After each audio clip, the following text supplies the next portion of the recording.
Bahala ka na. Sa pamilya ko.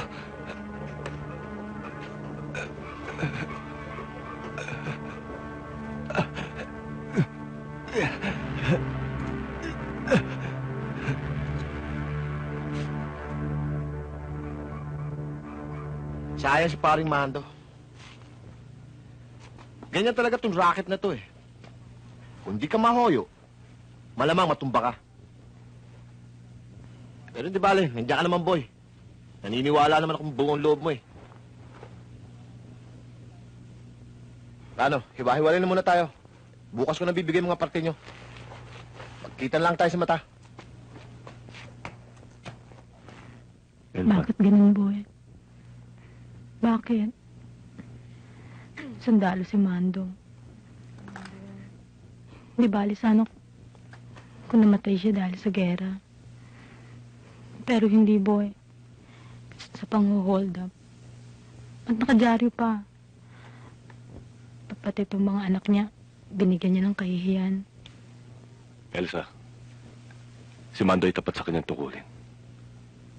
May pagmamalaki siya ng bawat sundalo. Nasangkot kami sa isang holdapan. Dahil meron kaming misyon. Napasukin ng isang grupo ng mga holdapers. Alam ko yun, boy. Pero ang hinanakit ko lang, bakit hindi man lamang siya nabigyan ng karangalan na may kapangyarihan?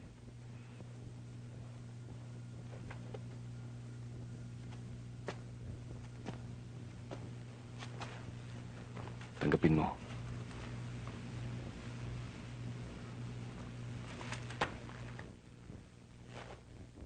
Tuloy na ako.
Nagpapakyut ka ba?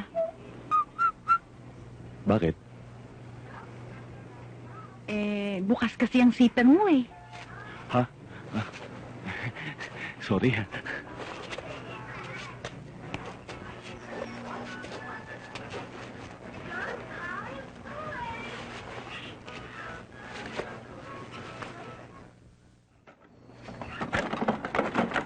Boss, nakalak.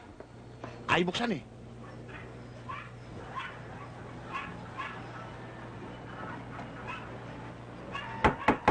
Mirna! Mirna, buksan mo itong pinto!